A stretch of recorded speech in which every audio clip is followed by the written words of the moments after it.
Hi friends, ಅಮ್ಮನ ಕೈ ರುಚಿಗೆ ಸ್ವಾಗತ. ಹುರುಳಿಕಾಳು ಹಪ್ಪಳ ಮಾಡೋದು ಹೇಗೆ ಅಂತ ನೋಡೋಣ. ಹೆಲ್ತ್ಗೂ ತುಂಬ ಒಳ್ಳೆಯದು. ಹಳೆ ಕಾಲದಲ್ಲೆಲ್ಲ ಇದೇ ಹಪ್ಪಳನೇ ಮಾಡ್ತಾ ಇದ್ದಿದ್ದು. ತುಂಬ ಟೇಸ್ಟಿಯಾಗಿರುತ್ತೆ. ಊಟದ ಜೊತೆ ಎಲ್ಲ ನೆಂಚ್ಕೊಳ್ಳೋಕ್ಕೆ, ಹಾಗೆ ತಿನ್ನೋಕ್ಕೂ ಅಷ್ಟೇ. ಬಾಯಿ ಕೆಟ್ಟಾಗೆಲ್ಲ ತಿಂದಾಗ ಬಾಯಿ ಕಮ್ಮಗಾಗುತ್ತೆ, ಅಷ್ಟು ಟೇಸ್ಟಿ ಇರುತ್ತೆ. ಈಗ ಹೇಗೆ ಮಾಡೋದು ಅಂತ ನೋಡೋಣ.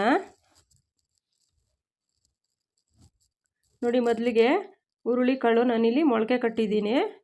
ಒಂದು ನೈಟು ನೆನೆಸ್ಬಿಟ್ಟು ಒಂದು ಬಿಳಿ ಬಟ್ಟೆನಲ್ಲಿ ಸ್ವಲ್ಪ ಟೈಟಾಗಿ ಕಟ್ಬಿಟ್ಟು ಒಂದು ಪಾತ್ರೆಯಲ್ಲಿ ನೋಡಿ ಇಟ್ಟು ಒಂದು ತಟ್ಟೆ ಮುಚ್ಚಿದರೆ ಮೊಳಕೆ ಬರುತ್ತೆ.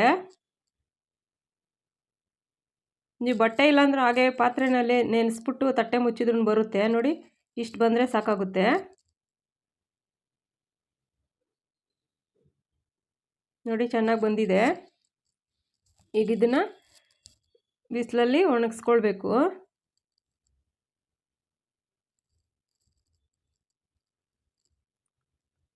ನೋಡಿ, ಒಂದು ಬಟ್ಟೆ ಮೇಲೆ ಬಿಸಿಲಲ್ಲಿ ಹಾಕಿದ್ರೆ ಇವಾಗಿರೋ ಬಿಸಿಲಿಗೆ ಒಂದು ದಿವಸದಲ್ಲೇ ಚೆನ್ನಾಗಿ ಒಣಗುತ್ತೆ. ನೋಡಿ, ಆಲ್ರೆಡಿ ಎಲ್ಲ ಒಣಗಿದೆ. ಚೆನ್ನಾಗಿ ಒಣಗಿದಷ್ಟು ಚೆನ್ನಾಗಿ ಬೇಳೆ ಆಗುತ್ತೆ. ನೋಡಿ, ಅದಕ್ಕೆ ಚೆನ್ನಾಗಿ ಒಣಗಿದೆ. ನೋಡಿ, ಕೈಯಲ್ಲಿ ಈ ಥರ ಇದು ಮಾಡಿದ್ರೆ ಬೇಳೆ ಇದಾಗುತ್ತೆ. ಈಗ ಇದನ್ನು ಮಿಕ್ಸಿ ಜಾರ್ಗೆ ಹಾಕ್ಕೊಂಡು ಬೇಳೆ ಯಾವ ರೀತಿ ಮಾಡೋದು ಅಂತ ನೋಡೋಣ. ನೋಡಿ, ಒಂದು ಸ್ವಲ್ಪನೇ ಹಾಕ್ಕೊಂಡು ಸುಮ್ಮನೆ 1 ರೌಂಡ್ 2 ರೌಂಡು ಅಷ್ಟೇ. ಜಾಸ್ತಿ ಇದು ಮಾಡಿದ್ರೆ ಪೌಡ್ರ್ ಆಗಿಬಿಡುತ್ತೆ. ನೋಡಿ, ಈ ಥರ ಮಾಡಿಕೊಂಡು ಒಂದು ಮರದಲ್ಲಿ ಹಾಕ್ಕೊಂಡು ಕೇರ್ಕೊಳ್ಬೇಕು.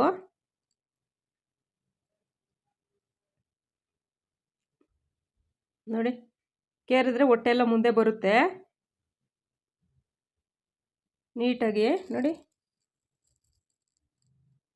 ಈ ಥರ ಕೇರ್ಕೊಂಡು ಒಂದೊಂದು ಇನ್ನೂ ಬೇಳೆ ಹುರುಳಿಕಾಳು ಇರುತ್ತೆ, ಅದನ್ನೆಲ್ಲ ಸ್ವಲ್ಪ ಮುಂದಕ್ಕೆ ಸ್ವಲ್ಪ ಮಾಡಿದ್ರೆ ಚೆನ್ನಾಗೇ ಬರುತ್ತೆ. ನೋಡಿ, ಬೇಳೆ ಆಗಿದೆ. ಈ ಥರ ಒಂದೊಂದಿದ್ರೆ ಏನು ಪರವಾಗಿಲ್ಲ, ತುಂಬ ಇದ್ದರೆ ಕಪ್ಪಾಗಿ ಬರುತ್ತೆ ಹಪ್ಪಳ ಅಷ್ಟೇ.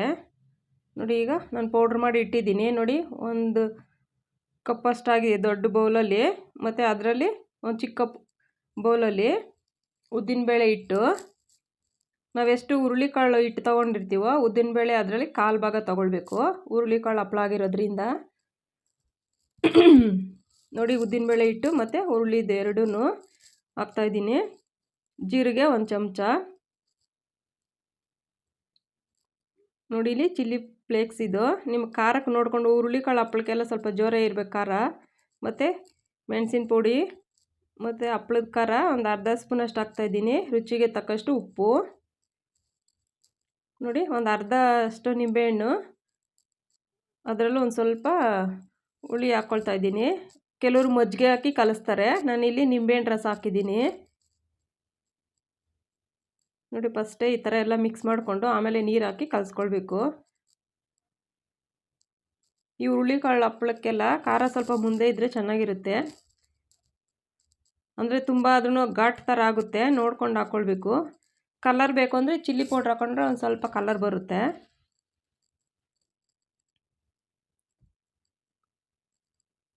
ಸ್ವಲ್ಪನೇ ನೀರು ಹಾಕ್ಕೊಂಡು ನೋಡಿಕೊಂಡು ಕಲಿಸ್ಕೊಳ್ಬೇಕು.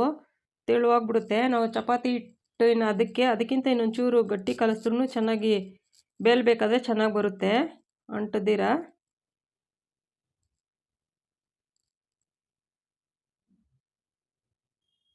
ಸ್ವಲ್ಪ ಜಿಗುಟು ಥರ ಇರುತ್ತೆ, ಅಂಟು ನೋಡಿಕೊಂಡು ಕಲಿಸ್ಕೊಳ್ಬೇಕು.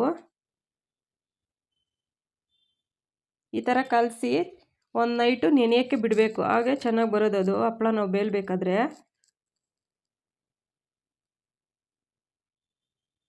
ನೋಡಿ, ಚೆನ್ನಾಗಿ ಈ ಥರ ನಾದಿ ಸ್ವಲ್ಪ ಗಟ್ಟಿಯಾಗೆ ಕಲಸ್ಬಿಟ್ಟು ಇಡಬೇಕು. ನೋಡಿ, ಆಗಿದೆ ಕಲಸಿರೋದು. ಈಗ ಒಂದು ತಟ್ಟೆ ಮುಚ್ಚಿ ಇದನ್ನು ಒಂದು ನೈಟು ನೆನೆಯೋಕ್ಕೆ ಬಿಡಬೇಕು.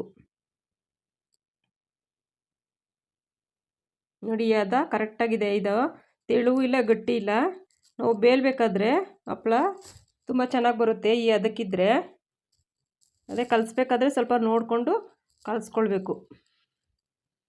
ನೋಡಿ, ಈಗ ಒಂದು ತಟ್ಟೆ ಮುಚ್ಚಿಡ್ತಾ ಇದ್ದೀನಿ. ನಾನು ಬೆಳಗ್ಗೆ ಇದನ್ನು ತೆಗೆದು ಬೇಯ್ಕೊಂಡ್ರೆ ಚೆನ್ನಾಗಿ ಬರುತ್ತೆ. ನೋಡಿ, ನೆಂದಿದೆ. ನೋಡಿ, ಸ್ವಲ್ಪ ಹಿಟ್ಟೆಲ್ಲ ಸ್ವಲ್ಪ ಸಾಫ್ಟಾಗಿದೆ. ನೋಡಿ, ಈ ಥರ ಚೆನ್ನಾಗಿ ಈ ಥರ ನಾದ್ಕೊಳ್ಬೇಕು. ನೋಡಿ ಈ ಥರ ಒಂದು ಸ್ವಲ್ಪ ಕುಟ್ಟದಂಗೆ ಮಾಡಿದ್ರೆ ಚೆನ್ನಾಗೆಲ್ಲ ಹಿಟ್ಟು ಚೆನ್ನಾಗಿ ಮಿಕ್ಸ್ ಆಗುತ್ತೆ, ಸಾಫ್ಟು ಆಗುತ್ತೆ ನೋಡಿ.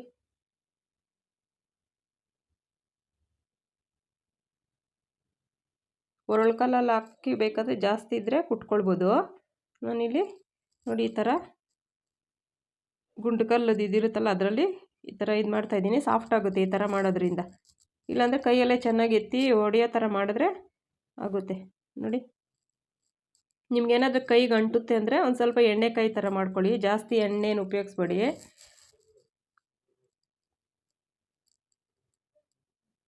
ನೋಡಿ ಈ ಥರ ನಾದ್ಕೊಳ್ಬೇಕು. ನಮ್ಗೆ ಯಾವ ಸೈಜಿಗೆ ಬೇಕೋ ನೋಡಿಕೊಂಡು ಕಟ್ ಮಾಡಿಕೊಂಡ್ರೆ ಈಸಿಯಾಗಿ ಆಗುತ್ತೆ. ಕೈ ಸ್ವಲ್ಪ ಎಣ್ಣೆಕಾಯಿ ಮಾಡ್ಕೊಳ್ಳಿ, ಕೈಗೆ ಅಂಟುತ್ತೆ ಅಂದರೆ. ನೋಡಿ ಈ ಥರ ಮಾಡಿಕೊಂಡು ಒಂದು ಚಾಕು ತೊಗೊಂಡು ನಮಗೆ ಹಪ್ಪಳ ಸೈಜ್ ನಮ್ಗೆ ಯಾವ ಸೈಜ್ ಬೇಕು ಆ ಥರ ಈ ಥರ ಕಟ್ ಮಾಡಿಕೊಂಡ್ರೆ ನೋಡಿ ಈ ಸೈಜ್ ಆದರೆ ಸಾಕಾಗುತ್ತೆ, ಬೇಗನೆ ಆಗುತ್ತೆ. ಒಬ್ಬರೇ ಮಾಡ್ಕೊಳ್ಬೋದು, ನಮಗೆ ಜಾಸ್ತಿ ಜನನೂ ಬೇಡ.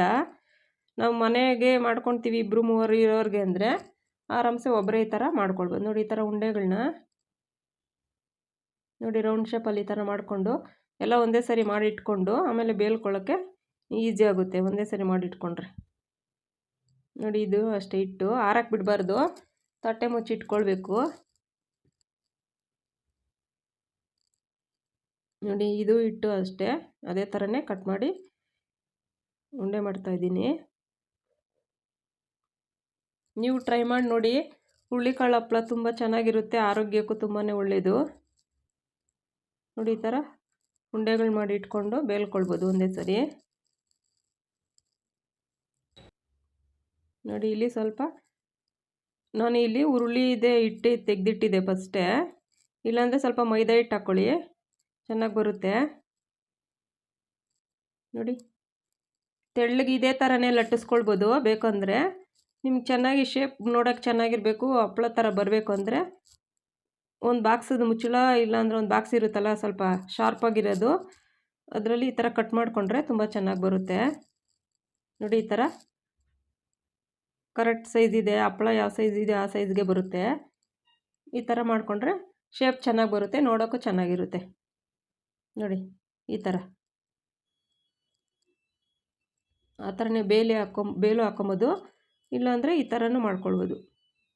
ಇಲ್ಲ ಹಪ್ಪಳ ಒತ್ತೋದಿದ್ರೆ ಅದರಲ್ಲೂ ಹಪ್ಪಳ ಒತ್ತೋದ್ರಲ್ಲೂ ಒತ್ಕೊಳ್ಬೋದು, ಇಲ್ಲಾಂದರೆ ನೋಡಿ ಈ ಥರನೇ ಆರಾಮ್ಸೆ ಮಾಡ್ಕೊಳ್ಬೋದು. ತೆಳ್ಳಗೆ ಲಟ್ಟಿಸ್ಕೊಳ್ಬೇಕು.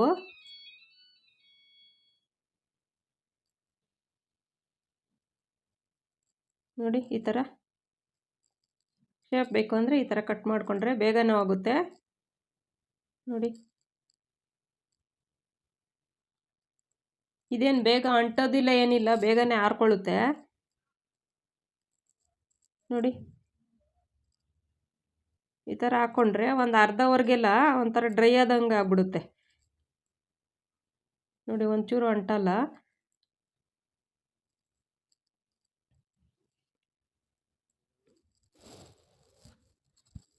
ನೋಡಿ ಇನ್ನೊಂದು ಬೇಳೆ ತೋರಿಸ್ತೀನಿ, ಈಸಿಯಾಗಿ ಮಾಡ್ಕೊಳ್ಬೋದು. ಇದೇ ಥರನೇ ಬೇಳೆ ಬಿಡ್ಬೋದು, ಇಷ್ಟ ಇದ್ದರೆ ಚೆನ್ನಾಗಿ ಕಾಣಲಿ ಅಂದರೆ ಆ ಥರ ಕಟ್ ಮಾಡ್ಕೊಳ್ಳಿ, ಇಲ್ಲಾಂದರೆ ಇದೇ ಒಂದೇ ಸರಿನೇ ಈ ಥರನೇ ಬೇಳೆ ಹಾಕ್ಕೊಂಡ್ರೆ ಬೇಗನೆ ಒಣ್ಕೊಳ್ಳುತ್ತೆ. ತುಂಬ ಈಸಿಯಾಗಿ ಬೇಗನೂ ಆಗೋಗ್ಬಿಡುತ್ತೆ. ಹಿಟ್ಟು ಗಟ್ಟಿ ಇರೋದ್ರಿಂದ ಏನು ಅಂಟಲ್ಲ ಏನಿಲ್ಲ. ಸ್ವಲ್ಪ ಮೈದಾ ಹಿಟ್ಟು ಏನಾದರೂ ಹಾಕ್ಕೊಂಡ್ರೆ ಆರಾಮ್ಸೆ ನೋಡಿ.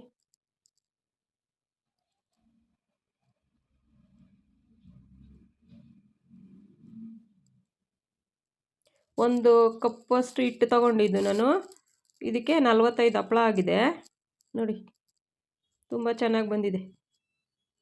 ನಾವೇನು ಹಪ್ಪಳ ಒತ್ತೋದ್ರಲ್ಲಿ ಕಟ್ ಮಾಡಿ ಮಾಡ್ತೀವಿ ಅದೇ ಥರನೇ ನೀಟಾಗಿ ಎಷ್ಟು ಚೆನ್ನಾಗಿ ಬಂದಿದೆ. ರುಚಿನೂ ಅಷ್ಟೇ ತುಂಬ ಚೆನ್ನಾಗಿದೆ. ಒಮ್ಮೆ ಈ ಮೆಥಡ್ನಲ್ಲಿ ಟ್ರೈ ಮಾಡಿ ನೋಡಿ. ನೋಡಿ ಅಂಟ್ತಾನೂ ಇಲ್ಲ ಏನಿಲ್ಲ. ಬೇರೆ ಕಡೆ ನಾನು ಆರಿಸೋಕ್ಕೆ ಎತ್ಕೊಳ್ತಾ ಇದ್ದೀನಿ ನೋಡಿ, ಒಂದಕ್ಕೊಂದು ಅಂಟೋದು ಇಲ್ಲ ಏನೂ ಇಲ್ಲ.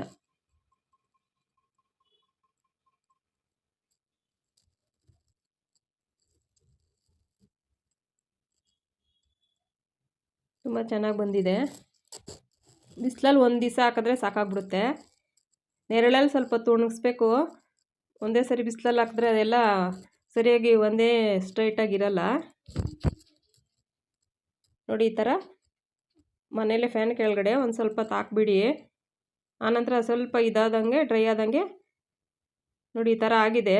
ಎಲ್ಲ ಉಬ್ದಂಗೆ ಎದ್ಬಿಡುತ್ತೆ. ಒಂದೇ ಸಮನೆ ಫ್ಲಾಟಾಗೆ ಇರಬೇಕು ಅಂದರೆ ನೋಡಿ ಈ ಥರ ಮಾಡಿ. ಒಂದು ತಟ್ಟೆಗೆಲ್ಲ ಜೋಡಿಸ್ಕೊಂಡು ಆರಿದೆ ಇದು ಸ್ವಲ್ಪ. ನೋಡಿ, ಒಂದು ತಟ್ಟೆ ಮೇಲೆ ಈ ಥರ ಇಟ್ಟು ಅದ್ರ ಮೇಲೆ ಈ ಥರ ಒಂದು ತಟ್ಟೆ ಬಾರ್ಲಾಕಿ ಅದ್ಮೇಲೆ ಸ್ವಲ್ಪ ವೆಯ್ಟ್ ಇಟ್ಟು 1 ಅವರ್ ಬಿಟ್ಟರೆ ಎಲ್ಲ ಸಮ ಆಗಿರುತ್ತೆ. ಇಲ್ಲಾಂದರೆ ಎಲ್ಲ ಸೊಟ್ಟಪಟ್ಟ ಥರ ಎದ್ಬಿಟ್ಟಿರುತ್ತೆ ಆರಿದಾಗ.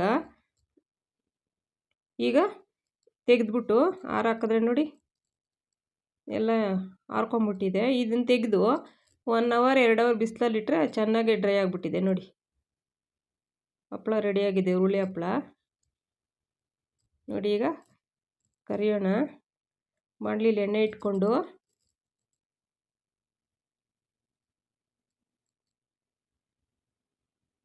ಎಣ್ಣೆ ಕಾದ ನಂತರ ಸ್ವಲ್ಪ ಉರಿ ಕಡಿಮೆ ಮಾಡ್ಕೊಬೇಕು, ಇಲ್ಲಾಂದರೆ ಸೀದಂಗೆ ಆಗ್ಬಿಡುತ್ತೆ. ನೋಡಿ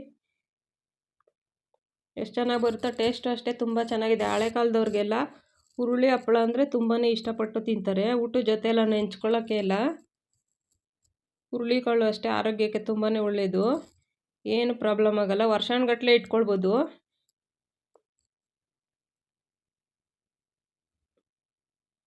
ಹಾಗೆ ತಿನ್ನೋಕ್ಕೂ ಚೆನ್ನಾಗಿದೆ. ಊಟದ ಜೊತೆ ನೆಂಚ್ಕೊಳೋದಕ್ಕಿಂತ ಮಕ್ಕಳಿಗೆಲ್ಲ ಮಾಡಿಕೊಟ್ರೆ ನಿಪ್ಪಟ್ಟು ಥರ ಇರುತ್ತೆ, ತಿಂತಾರೆ ಇಷ್ಟಪಟ್ಟು. ನೋಡಿ, ಒಂದು ಹಪ್ಳನೂ ಸೀಳಿಲ್ಲ, ಒಡ್ಕೊಂಡಿಲ್ಲ, ತುಂಬ ಚೆನ್ನಾಗಿ ಬಂದಿದೆ. ನೋಡಿ, ಇದನ್ನು ಬೆಂಕಿನಲ್ಲಿ ಸುಟ್ಟರೆ ಇನ್ನೂ ತುಂಬ ಚೆನ್ನಾಗಿರುತ್ತೆ. ಎಣ್ಣೆಗೆ ಹಾಕೋದಕ್ಕಿಂತ ಹುರುಳಿ ಹಪ್ಪಳ ಬೆಂಕಿ ಮೇಲೆ ಸುಡ್ತಾರೆ, ತುಂಬ ಚೆನ್ನಾಗಿ ಬರುತ್ತೆ. ನೋಡಿ, ಕಟ್ ಮಾಡಿದ್ರೆ ಎಷ್ಟು ಚೆನ್ನಾಗಿ ಕಟ್ಟಾಗುತ್ತೆ. ಏನು ಗಟ್ಟಿ ಇಲ್ಲ, ಏನಿಲ್ಲ. ಪ್ರೆಸ್ ಮಾಡಿದ್ರೆ ಹಂಗೆ ಇದಾಗುತ್ತೆ. ಟ್ರೈ ಮಾಡಿ ನೋಡಿ. Thank you friends.